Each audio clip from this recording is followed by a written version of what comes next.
Assalamualaikum warahmatullahi wabarakatuh. Halo semuanya, perkenalkan nama saya Adelia Putri Pramesti dengan NIM 17096230027 dari Program Studi Pendidikan Administrasi Perkantoran. Pada kesempatan kali ini, saya akan membahas tentang salah satu teori belajar yang sangat penting dalam dunia pendidikan, yaitu teori behaviorisme. Yuk kita kenal lebih dalam teori ini dan penerapannya dalam pembelajaran. Teori behaviorisme menjelaskan bahwa individu memperoleh pengetahuan melalui interaksi antara stimulus dan respon di lingkungan mereka. Nah, dalam proses ini, guru atau pendidik berperan sebagai fasilitator yang menyediakan stimulus yang sesuai dan memantau respon yang dihasilkan oleh peserta didik. Teori ini dikembangkan oleh tokoh-tokoh penting loh, seperti John B. Watson. Aliran behaviorisme pertama kali dikemukakan oleh John Brodus Watson pada dasawarsa 1900-an.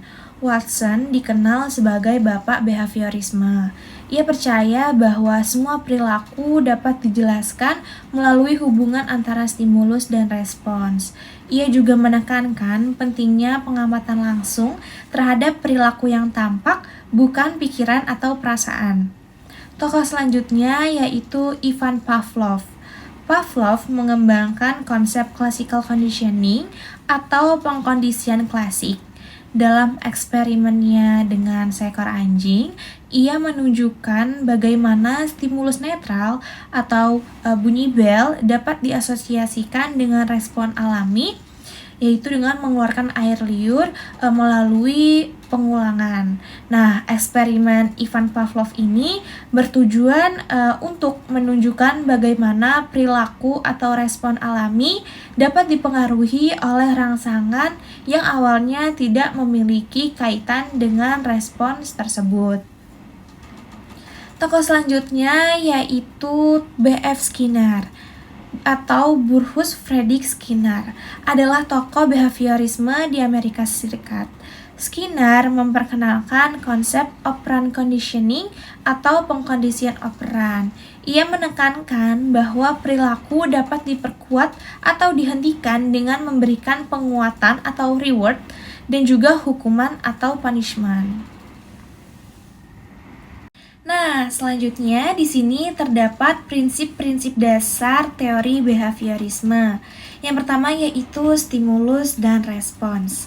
Behaviorisme menganggap bahwa perilaku kita dipengaruhi oleh rangsangan dari lingkungan. Lalu yang kedua, penguatan dan hukuman. Agar perilaku tertentu terjadi lebih sering, kita bisa memberikan penguatan seperti hadiah atau menghilangkan sesuatu yang tidak menyenangkan. Sebaliknya, hukuman digunakan untuk mengurangi perilaku yang tidak diinginkan.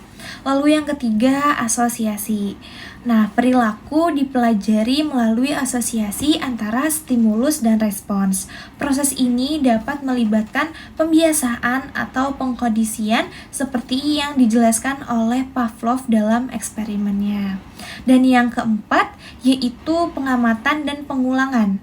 Pembelajaran dalam behaviorisme sering terjadi melalui pengamatan dan pengulangan perilaku. Lalu bagaimana sih penerapan teori behaviorisme ini dalam pembelajaran? Teori ini dapat dilakukan dengan penggunaan penguatan positif. Dalam proses pembelajaran, guru dapat memberikan hadiah atau pujian untuk memperkuat perilaku baik siswa, seperti menyelesaikan tugas tepat waktu atau berperilaku sopan.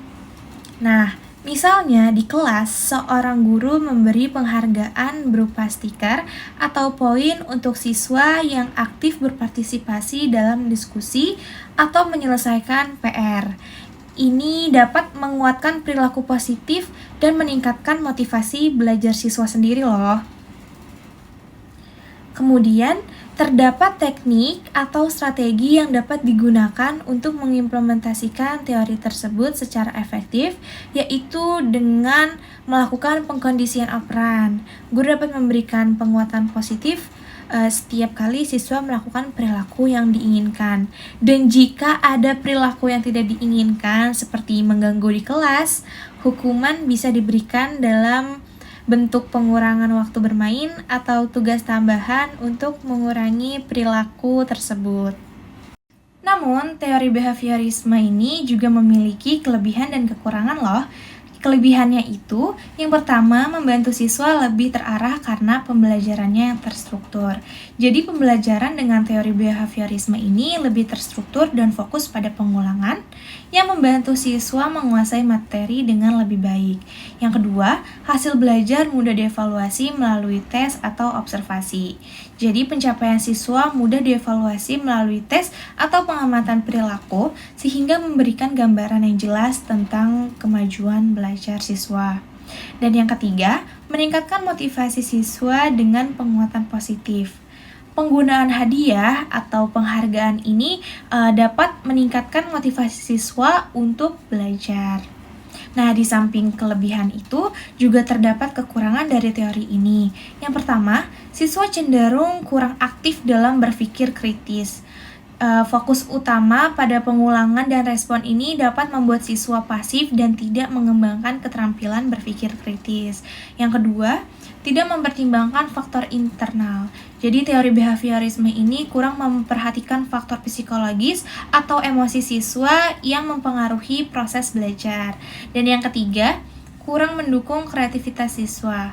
Jadi kurangnya ruang untuk eksperimen atau kreativitas dalam pembelajaran karena teori ini lebih menekankan pada hasil yang pasti dan juga pengulangan. Sehingga dapat disimpulkan, behaviorisme adalah teori belajar yang menekankan hubungan antara stimulus dan respons dalam proses pembelajaran. Teori ini dapat diterapkan dengan menggunakan teknik penguatan positif untuk memperkuat perilaku baik siswa dan hukuman untuk mengurangi perilaku negatif. Sebagai refleksi, behaviorisme sangat berguna dalam meningkatkan disiplin dan motivasi siswa dalam belajar. Namun, harus diimbangi dengan pendekatan lain yang mempertimbangkan aspek kognitif dan emosional siswa agar pembelajaran lebih holistik dan efektif. Sekian dari saya. Terima kasih yang telah menyimak video ini hingga akhir. Wassalamualaikum warahmatullahi wabarakatuh.